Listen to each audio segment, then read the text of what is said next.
So when we're looking at plugins, my understanding is there's multiple different plugin frameworks. Is that what they are? Plugin APIs? Yeah, so I mean, there's plugin standards Mhm. on one side, like there's LV2, for instance, which would be the native Linux plugin format. Then there is Steinberg's VST, VST2, and VST3 actually. Mhm. They also both run on Linux. And then there is Clap that also runs on Linux. Clap is relatively new, it's also an open source framework. And so basically these are the standards, right? And then you have, as a developer, you have the option to, of course, you can either program everything yourself, or you can use a framework like Juice. And there's a number of these frameworks now that you can use to plugin development. Mhm. And I think Juice, I have no numbers, but I think Juice is probably the most widely used one.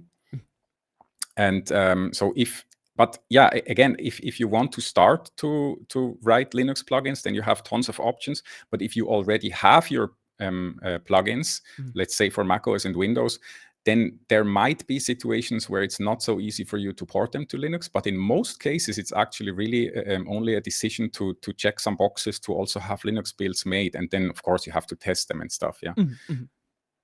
And as of recording this, about 2 weeks ago, VST3 also went open source under an MIT license, which is very cool to see. Absolutely, absolutely. You know, many people hope that this will allow the developers to make more easily to make more Linux builds. And there's also people who think this is a response actually to the rise of Clap. Mhm.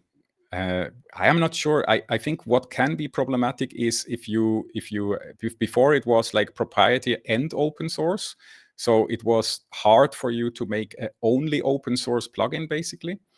But now I think it should be easier, and who knows, maybe this will help many developers to support Linux easier, or to support open source easier. I don't know, but I think most of the people don't really like VST. Mhm. VST3 or VST2, and they are actually happy if something like Clap gets more successful. Mhm. But I think it's great nonetheless. Yeah. Mm-mm.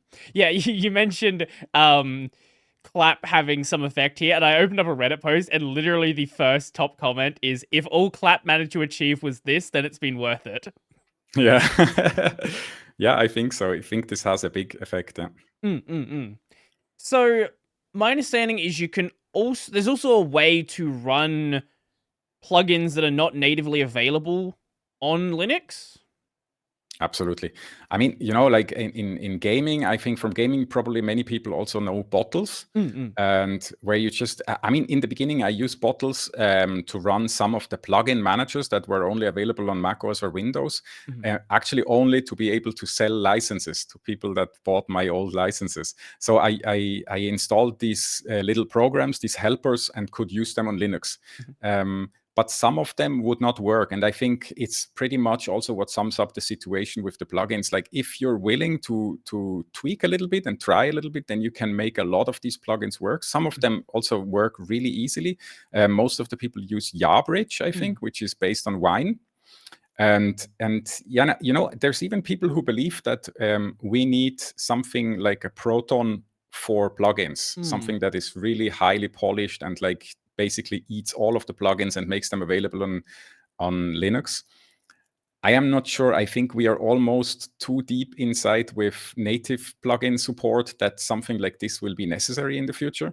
Mhm. But Mhm. still, yeah, it's already possible. I see people who use almost all their Windows plugins on Linux. And there are some things that, you know, when they get updated, then they break.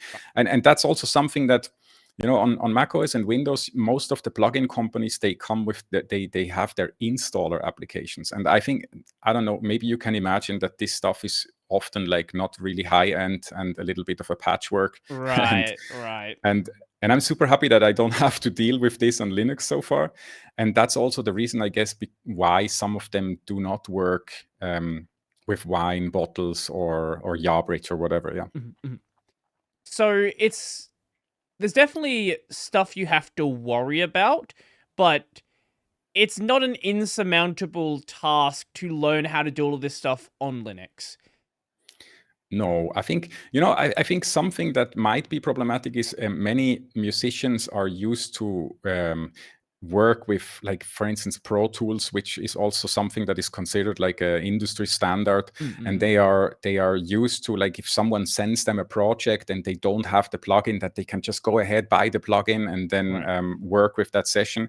And those are things that you might run into a wall when you're on Linux.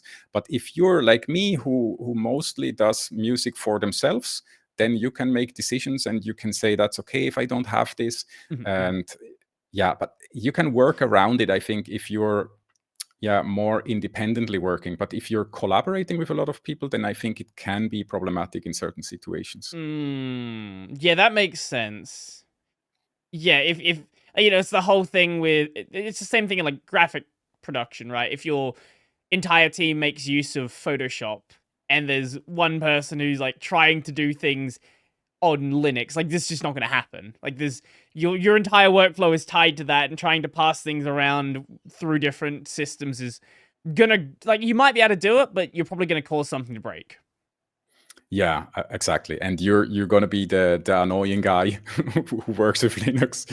But yeah, I think in audio, like for instance, nowadays I work with many people that I send projects back and forth. Mhm. And I just consciously try to not use anything that they might not have. Or, Mhm. in audio, it's also like most of the stuff is real time, but then you can also render it so Mhm. that the people don't need to have the plugins. And I never have problems, even if people send me stuff. Usually I just make them aware that if they use something really fancy, that they should render it so that I have it. Mhm. And like that, it's no problem for me. But again, you have to think about more things than if you would be on Mac or Windows. So Mhm. Mhm.